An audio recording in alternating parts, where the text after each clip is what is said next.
Well, here we are at the end of another AREDAY summit. We're all exhausted,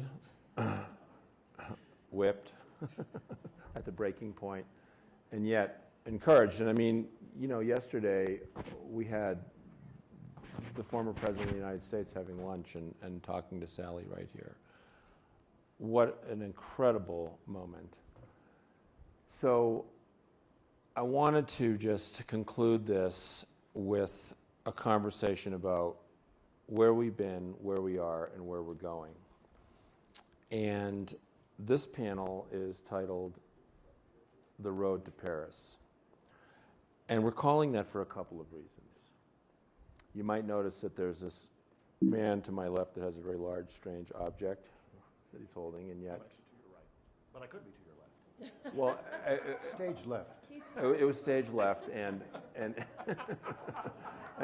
sort of underscores it underscores the point of exhaustion. And so, while I think that it's just been an extraordinary experience, we do need to talk about where we're headed and the roadmap forward. So, let's begin by each of us having a brief statement about where we see this moment in time right now. Trying to, in 2 minutes or less, encapsulate the experience of the past 3 days and where we need to go. And now, why don't we start with Osprey? Okay. I was just thrown onto this panel just now, so right in the hot seat. I have to begin by, it's been said a few times, but I really want to thank Sally and Chip again, because you've put out enormous thought and energy and strategy in this incredible summit, and I actually think this is part of the road to Paris. So I really want to acknowledge the level at which you've had us convene and acknowledge that this is part of the solution. So I wanted to say thank you again. So this is a key component of our road to Paris. So, I mean, this has been an extraordinary 4 days. And again, solidarity for all of you who are still here as survivors at this hour with us. And I think some of the things, the key components that have come out of the sessions that we've had here, so we can look forward with them. I think putting a price on carbon has come up several times. Incredible breakthroughs in new renewable energy technologies, new explorations of different types of technologies that we're looking at, the education that is required. We've heard so many amazing solutions and speakers with innovative ideas that we can all collaborate on and go forward with. I think going forward, which is really the purpose of this particular panel, I think we need to look at the fact that, you know, in a few short weeks in September in New York, we do have this opportunity with the UN Climate Leadership Summit, where world leaders, I mean, it's pretty phenomenal, as we heard, the fact that both the president of this country and China and many others are going to be meeting in New York, that this is a chance for us to be out on the streets September 21st and join the People's Climate March, because we know social movements are absolutely key at this point. There will also be a lot of high-level meetings happening in New York. It's another place for our voices to be heard. And then really start understanding ambitious goals that have to be demanded from world governments, and taking a lot of ideas that have happened here and how do we really get them out into the business community, out of the silos of talking to each other. I think that's been another really important theme, that we have to reach beyond our own comfort zone into communicating our ideas and strategies beyond who we're used to talking to. I know, for one, I'm going to be really working a lot with women and mobilizing them between now and September, as well as going into the December negotiations, which will be key, and understanding that we're all moving towards Paris. We have to push really hard. We need to understand this is our moment.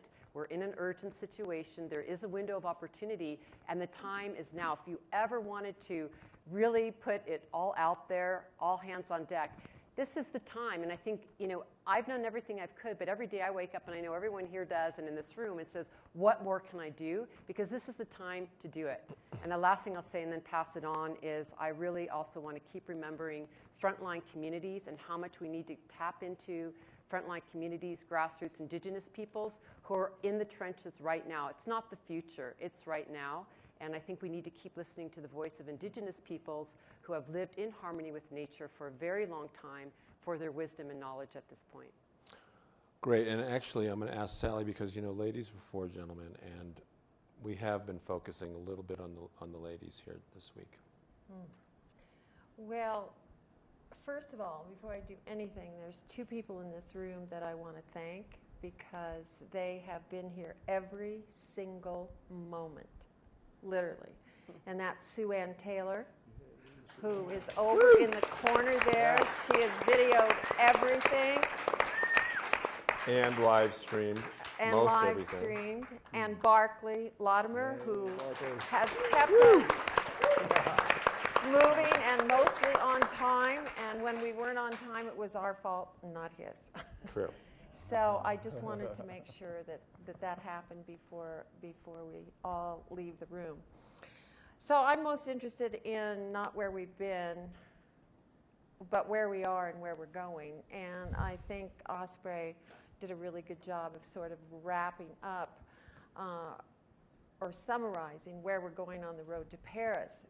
One of the most critical pieces, however, is, and Tom Steyer hit on this, and there's a lot that has to be done at the political level in every single country by civil societies, because the delegates are not elected officials. They are appointed officials. So if there isn't an alignment in these 193, not 190, 193 countries that are coming together, if there's not an alignment with the administrations or the parliaments or the world leaders in these countries, then their delegates to the UNFCCC are going to reflect that. So one of the things that we have worked on in WeCan, and we're all over the world now, our network, is working at that level. That's part of the road to Paris, is really influencing those governments so that the delegates get the right instructions on how to vote. This needs to be done by next March. I can't remember who was talking about that in what session, but this has to happen by next March. Through WeCan, the Women's Earth and Climate Action Network, we are reaching out to women to engage in that process. So that's one of the pieces that's really important. There's also Lima, which is this coming December. And this is a UNFCCC meeting in Lima, Peru, and it leads into Paris. A lot of civil society leadership and organizations are going to be present, including AREI and WeCan, are going to be present, and civil society organizations all around the world, giving a lot of side events that, again, are trying to penetrate into, and I would say this, the heart first and then the minds of these delegates and the world leaders who also come and have dinners and meetings around the UNFCCC. So that's another piece, and I'm going to be in Lima, and I know these two are going to be in Lima. I think Apparently I'm going to be. you're going to be there. Are you going to be there? I don't think so. Oh, well, we'll have to get you to come. I'll be there in spirit. So that's another piece. So if you're working in any other countries, just keep in mind that these delegates, really, 193 individuals who are getting direction from world leaders, they're going to be the ones that are going to check off on this agreement. And so they're a critical piece to this. The other thing is that there's a deep undercurrent, I would say, also in civil society that, and this gets into social movements, I think that we're probably going to see some other, how do I want to cast this, some other organizations, some other innovations around setting the template, setting the energy for going into this critical moment. This is a tipping point for humanity. But it's not the only one. It's not the only one. But it's the biggest one because governments have to take this on. We can do what we're doing in renewables, new tech, policy, et cetera, carbon tax, global carbon tax is a great idea, but governments also have to get on board in order to get a timetable moving. So, and then I'm not going to talk about this, but Earth's Call, which these two gentlemen are involved in, is a whole nother piece of setting the energy for humanity going into these critical meetings. So that's where I see the shift. The shift has got to take place here at the grassroots and at the highest level of influence. And what happens, that's called social change. And I call it the sandwich effect of social change. Because when you have pressure coming from both places, this is where you will end up. And that's where we need to be. Thank you.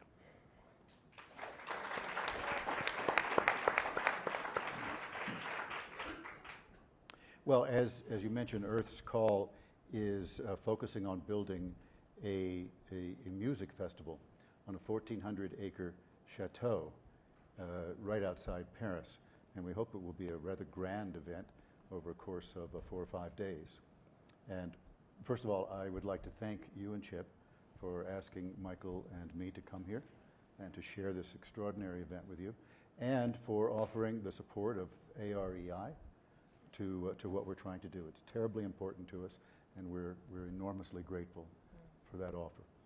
Now, what we're trying to do with this festival is achieve a different way, a different avenue of understanding and reaching people than talking and working through rational means, because there's so much noise, so much dissonance going on, and sometimes the words don't really break through to people.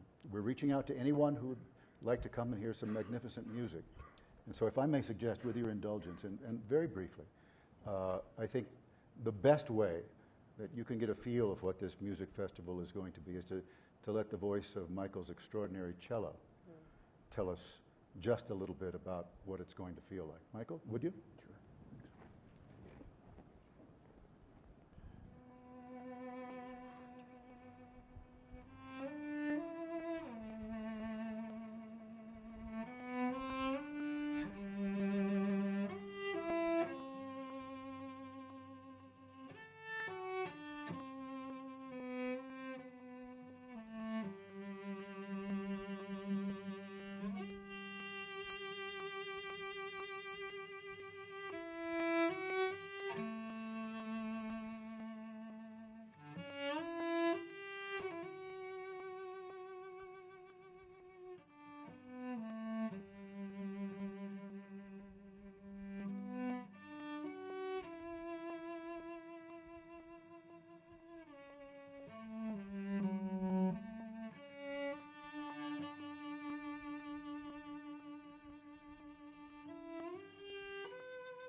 What a wonderful voice. May I just say one further thing before I turn it over Please. to my good friend?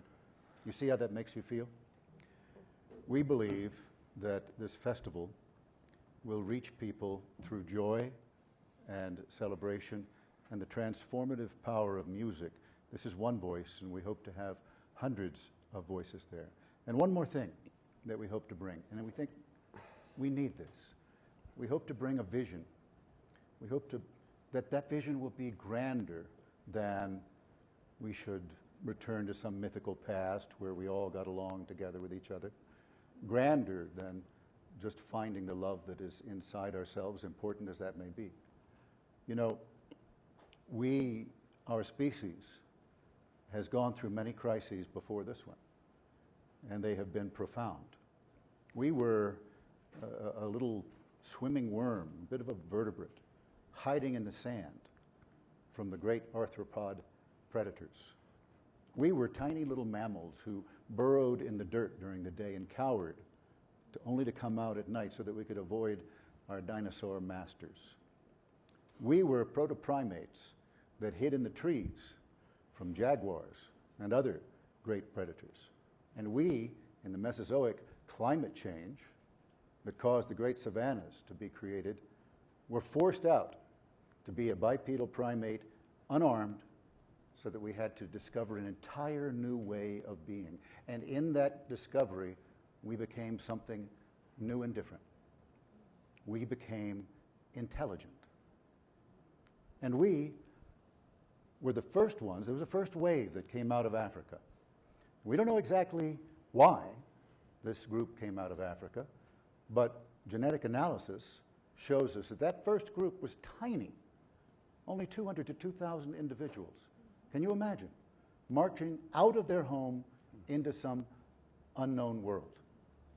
And every time, facing every one of those disasters, we became something greater than we were. Now we have a choice, and this is the only choice we have. We can die. And that will be very easy. All we have to do is just keep doing what we're doing.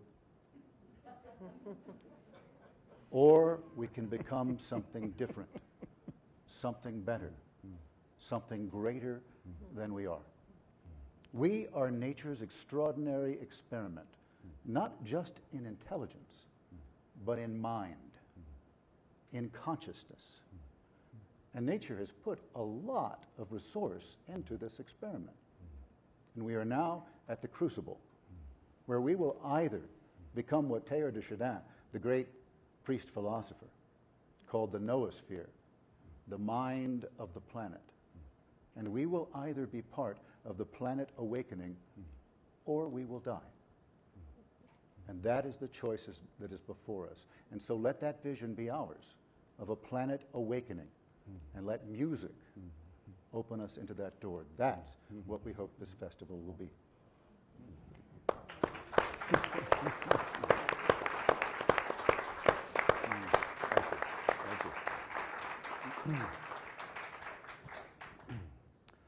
Inspiring words, and they hearken back to Pablo Casal's most prophetic of statements, which is, perhaps it is music that will save the world.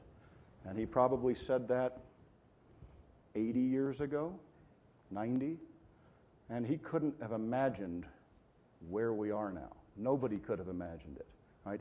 History couldn't have imagined where we are right now. So the end game that we're in is the beginning, right? But in order to begin anew, we have to complete the arc, that arc of the universe that Dr. King spoke about. And it's still arcing. The illusion is that it stopped, right? But in truth, it's our job to finish that arc and extend it so that we can, in a sense, open our hearts metaphorically and fly as the birds fly together. The people of the world we have to live together. Right?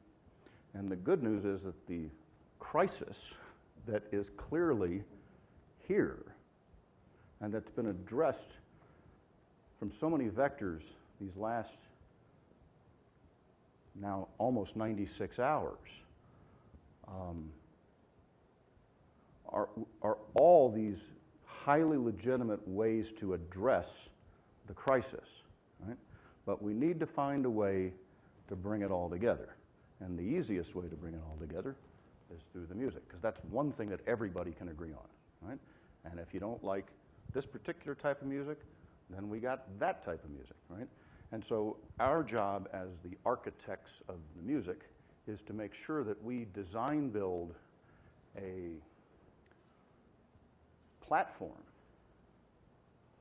so that everyone can come together and experience the good vibes and bring their action plans, not ideas. We got the ideas, right? And I dare say we've got the inspiration, but now we need to cook it together. So if we could, I just want to bring everybody into the chateau, okay? So once upon a time I was trying to get out of Italy, and the next thing I know I end up standing in front of a chateau 40 minutes from downtown Paris. And the owner of the chateau, in essence, says, it's yours to do whatever you would like with the grandest musical vision you can possibly come up with to basically transform the world. So I thought for a second. I thought, well, what would you do if somebody offered you a 1,400-acre estate and chateau 40 minutes from downtown Paris? And this, by the way, is before I knew anything about COP21 in Paris in December. I learned about that from Chip and Sally. Okay? So I got back to LA and I was kind of pondering. I think, well, what would you do? What's the frame? And I remembered that back in 1949, Albert Schweitzer came to Aspen, the only time he came to the United States. He came here, thanks to Mr. Pepke, and said, hey, what if we created this festival and institute, and we used the music to drive the conversation to make the world a better place? Right? So it started out like that. So I thought, well, what if we just did a music festival? Right? That would be simple enough. And I thought, well, what would you call it? Well, the name of the chateau is Mille Monts, which translates 1,000 mountains, and I'm starting to get this mountain aspen bug in me, right? So I thought, well, we'll call it the Mille Monts Music Festival. And then we decided that the most critical issue that we need to address is the environmental issue across the board. The outer climate, but also perhaps more fundamentally, the inner climate, right, which is the compassion, right, and the consciousness. So if you guys want to like throw up the first slide, there I found myself standing. And here's the even better news. The way it feels there is better than the way it looks. Okay? There's a feeling of equanimity that lives on this land.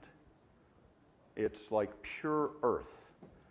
And I started getting this sense, and we've all been in power spots around the planet where you feel like the land is speaking through your souls, through your soul.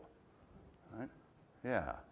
And I thought, wow, if we could send out some really good vibes of all different kinds of musics from there. Yeah, and the key is really, if I may say, it's to listen, right? Yeah, the key is to listen. The key is to not be afraid of the silence. Do not be afraid of the silence, right? Reside in the silence. Seek refuge in the silence. Shh. That's why Miles Davis was going like this. But it was a plea, okay? And it's a plea now. And it's not from me.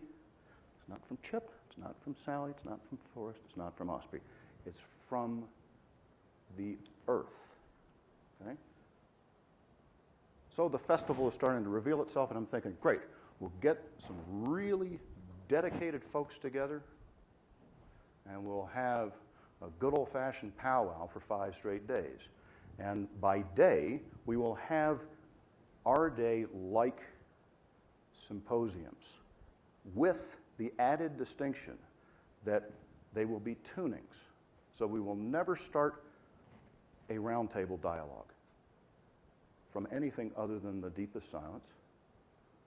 which will then be followed by music that we will specifically design for each of the themes. We'll then have the conversation from the heart. We'll then go back to the music that's been designed for that particular conversation, and then we'll fall back into the silence. So in musical terms, that's like a harmonic.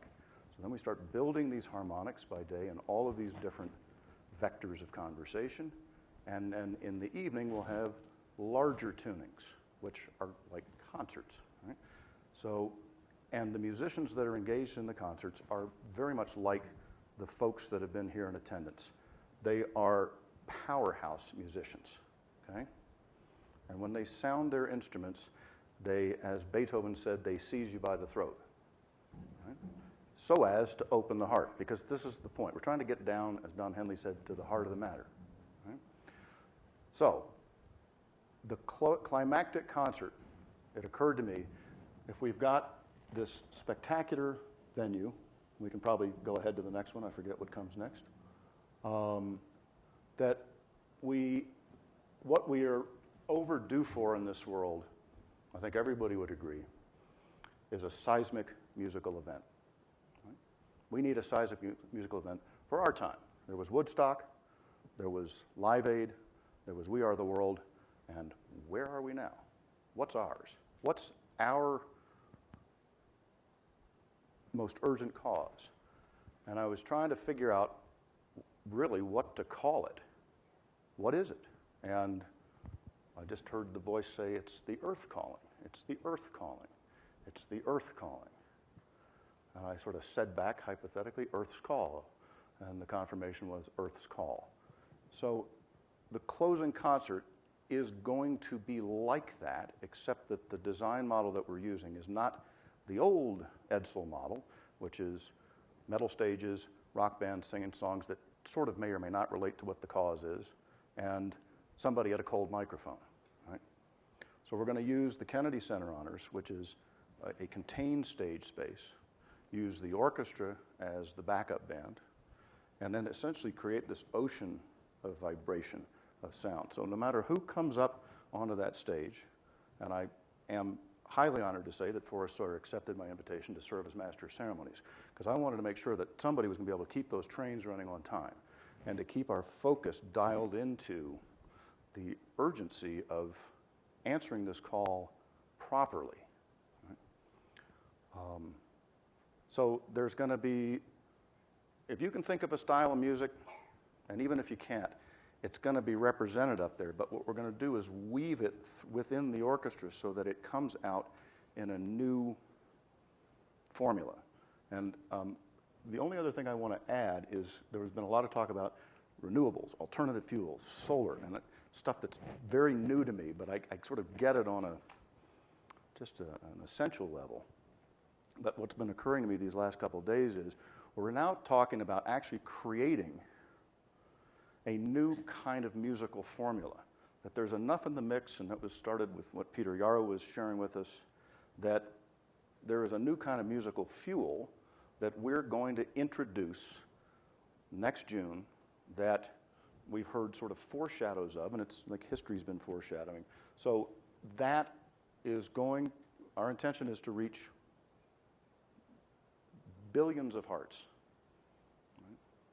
And let that music be the wave that washes over all of us and makes visible and audible and palpable the beauty of this world, the beauty of this planet, the beauty of a planet that is asking for our engagement to answer Earth's call. If I could just add to that one small thing. Yeah. To be clear, when Michael asked me if I would take the honor of being the Master of Ceremonies, I had to pause and think very carefully before I asked how much I would have to pay to do this. And he was kind enough to offer to comp it. And the thing that's really going to happen at this festival, you know, earlier in this great panel you had just before ours, there was talk of play. And social animals learn by playing. And what we really want this festival to be is just a whole bunch of play.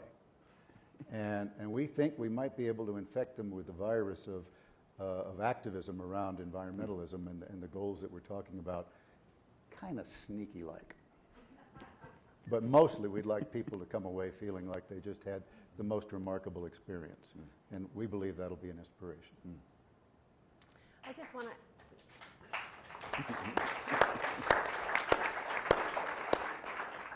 I just want to follow up on what Forrest was saying earlier about how humans have evolved.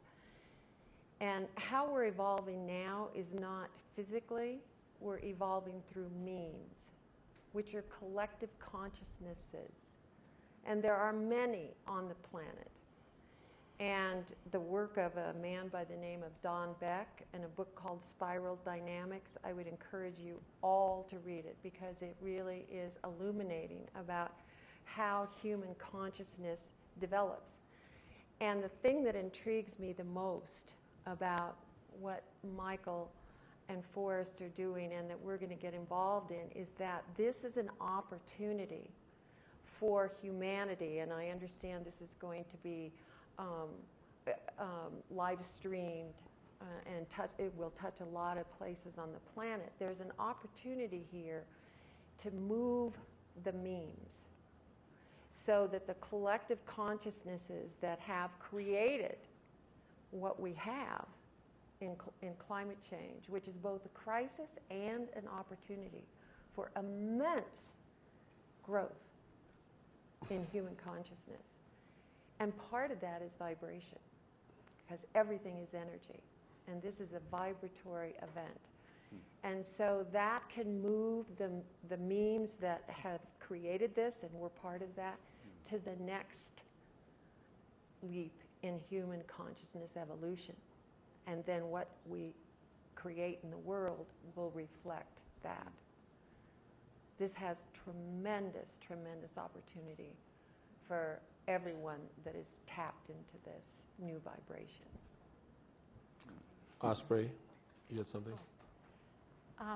I just wanted to close very briefly, since I know it's been a long day, to reflect on some words from the Ashwar people from the Amazon forest in Ecuador, who talk about this time as a prophetic time, about the time when the eagle and the condor will fly together, the eagle being North America and South America being the condor. And one of the things that the elders said is that they asked the people of the North to redream their world and to really see that this is a time that we need to redream our world and go to the North and redream the world of the modern world. And so when you were speaking, I was thinking it's very much a part of how we need to redream our world, and that starts at many, many levels. And in many ways, we are like Mother Earth's immune system, like when we're ill and our immune system kicks in. Together, that new meme in some ways is us as human beings rising up as Mother Earth's immune system to respond to the crisis and redream our world. Yes. So I'd like to say that Mother Earth's call, Mother Earth is calling all of us. And I want to talk a minute about the fact that over the course of the last few days, the one comment that I had the most was the extraordinary capacity to bring heart and spirit into the dialogue of technical and all of the other solutions that we've been discussing.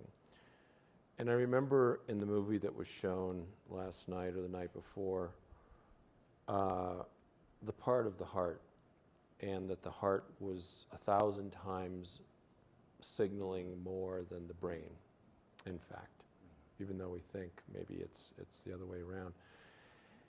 And that when I met Michael, and I heard his extraordinary music and began to understand the context, that the clairaudient portion of what needs to have come now, the tuning of the planet, we have clairsentient, we have clairvoyant, but we also have clairaudient. We have, and President Xi Jinping will meet in New York City at a climate conference, and that President Clinton will hold his Clinton Global Initiative, and that we will look forward to the leaders meeting in Davos on the road to Paris, where we will help Michael, we will bring climate and energy through some of our other colleagues into the dialogue at Milmont with an eye towards Paris, where the world will come together, bringing the energy that will happen in Lima later on in December, to focus where we'll have one of our last best chances to come together in an agreement about what must happen in our physical world in order for us not to die, but rather to incorporate all of the heart of all of the people and all of the life on the planet based in indigenous wisdom in order to solve this very pressing problem that the earth is calling us to do. So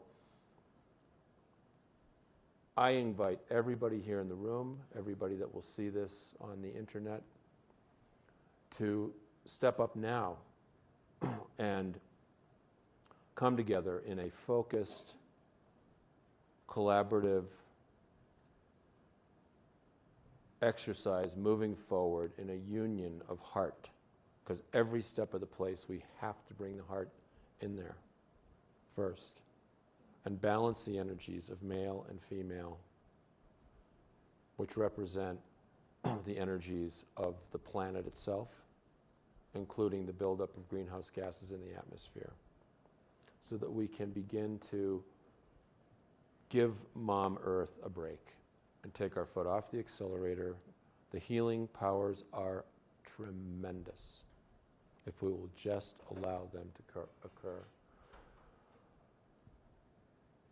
So I'd like to thank my fellow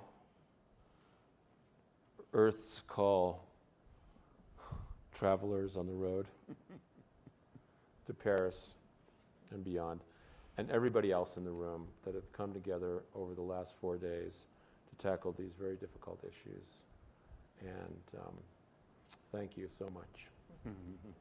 Thank you. Thank you. Thank you.